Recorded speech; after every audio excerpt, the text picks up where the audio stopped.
Hello everybody.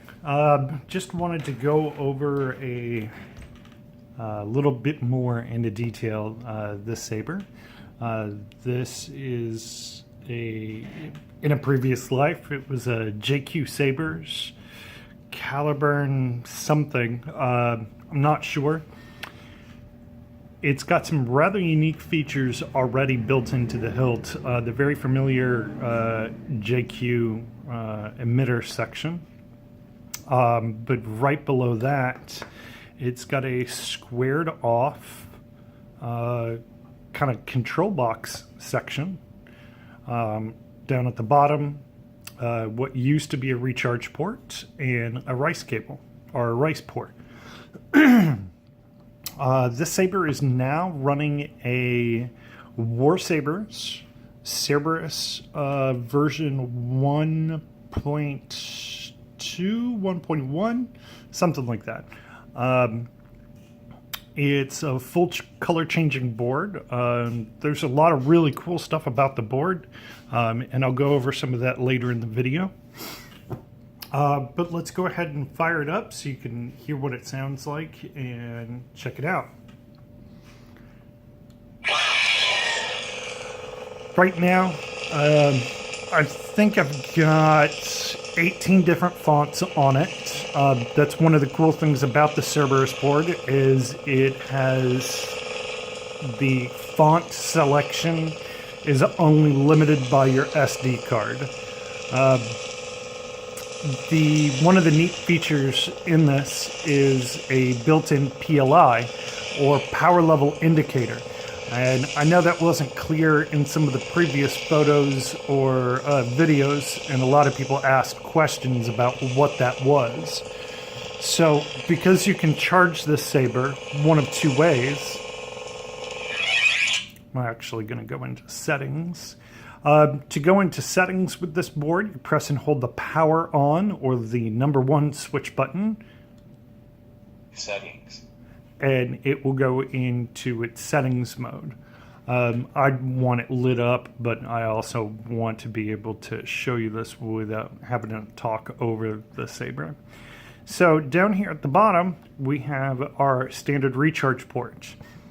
Did not use that as a recharge port because the saber actually has USB recharging. And it's not just USB recharging, it's actually got data management for the SD card as well. So you can just plug it into your computer and manage the SD card. It acts just like a portable storage device. So you can actually put whatever on the SD card. And you can edit your sound fonts, edit your configuration file, edit pretty much your color settings and everything like that, just right through plugging it directly into your computer through a micro USB cable.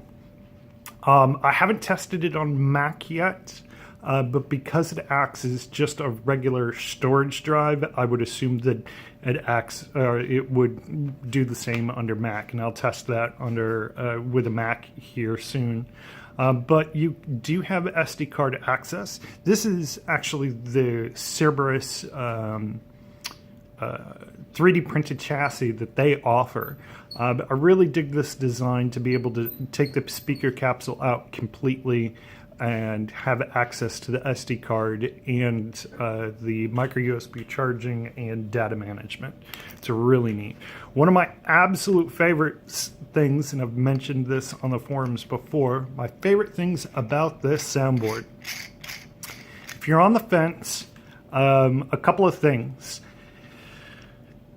A lot of people liken it to a Crystal Focus. It is not comparable to a Crystal Focus. While the motion is great, the latency, there still is a little bit of latency in there. When in regard to the swings and in regard to the hit detection, there's still a bit of latency in there, but it's not bad. I would definitely put it close, if not up there next to the Prism. but with added features. USB charging, the fact that you can use on this one an unprotected cell. I still used a protected cell on it, but the board actually has onboard battery protection and a charging circuit. So when you plug it into USB, it actually charges your battery and manages the charging, so you don't need a smart charger. That's one of the added bonuses. The fact that this board, you don't need a single LED unless you wire a single resistor unless you wire directly to any of the main powers, any of the main power pads. If you use all their accent LED pads and the main channel pads, you do not need to use an LED or a resistor for anything on the Saber.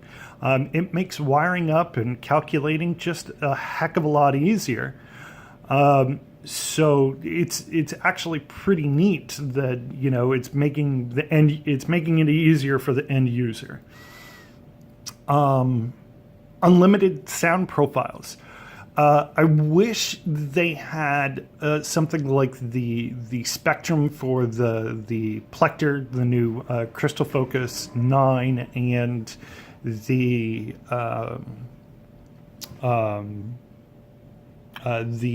Crystal Shard 4.0 and above, where it's a motion-based, as well as being able to switch the colors manually. Switching the colors takes a little bit longer, but all that can be edited in the configure file.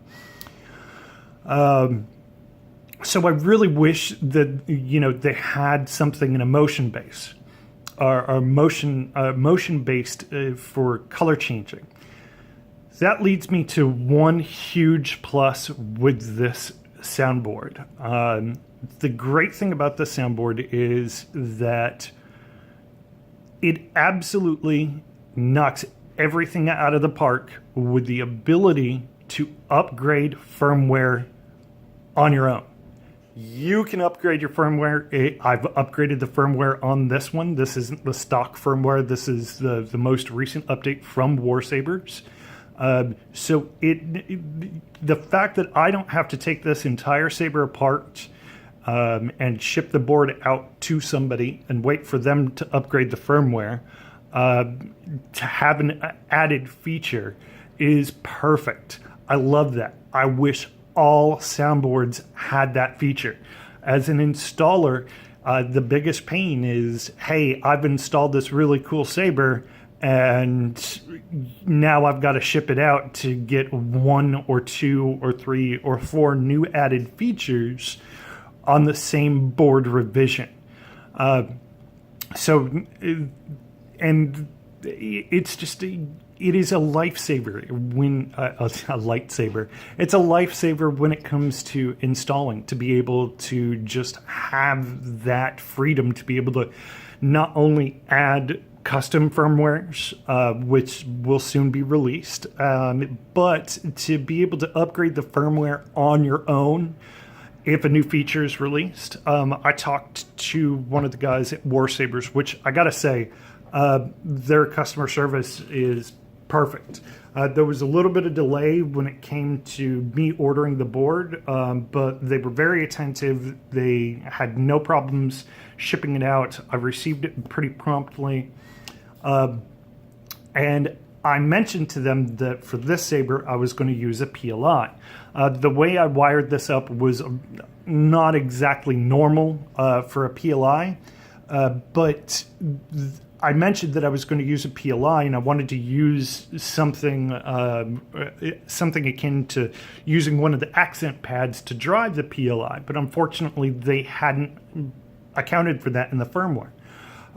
From what they tell me, that it's something that they can add in future firmwares. So the PLI will turn off when the Saber goes to sleep and doesn't drain the battery.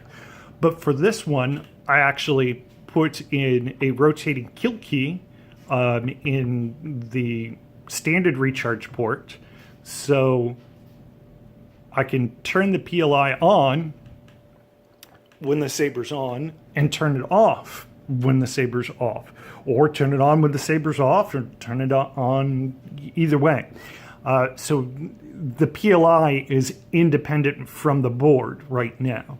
And it gives me the ability to actually, check the power while it's charging.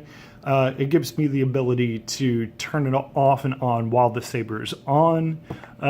It just makes the saber, adds a feature to the saber that I really wanted to include on this, because it already was set up, and I really wish more sabers would come with PLIs.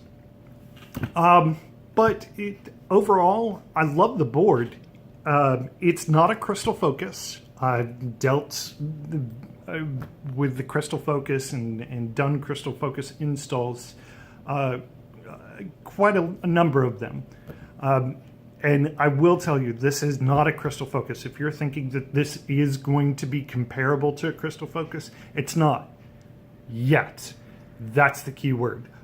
With the ability to add surface mounted LEDs onto the board. I don't have any on it right now, but because I got the wrong surface mounted LED shipped to me. And the ability to program those LEDs to do distinct things. The way the board is set up with the color profiles, I really dig it. I like the way it's done. It's not what people who have been doing crystal focuses are used to, so there is a little bit of a learning curve.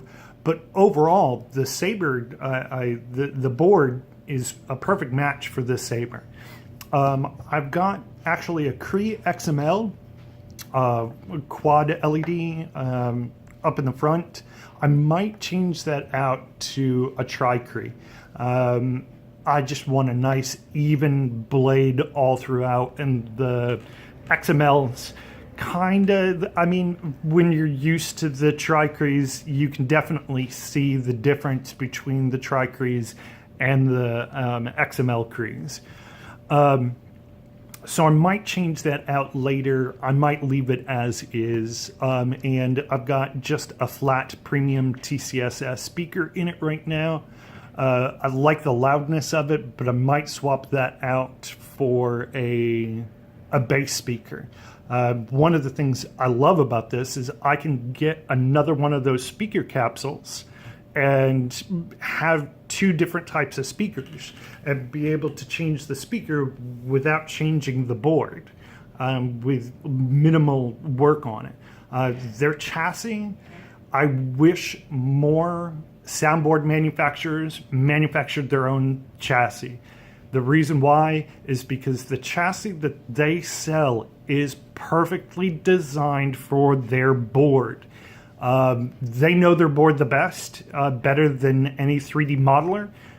So their board is they know how the wiring should be routed.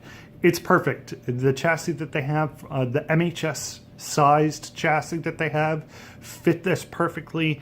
It was above and beyond my expectations. I do wish that they would slow down their print process, because there were a few anomalies in the print.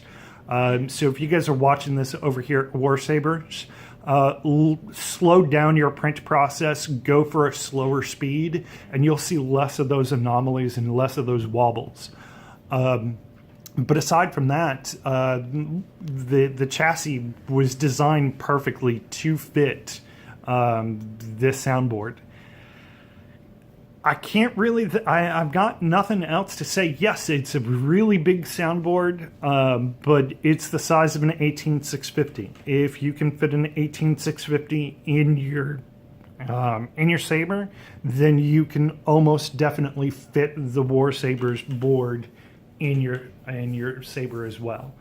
The price at just under $100 to have the chassis and the Saber and the soundboard all in one. That's great. How can you beat that? A chassis, a soundboard for $100. That's perfect. All right, thanks everybody for watching. Next caller. Next caller. Next caller. Next caller.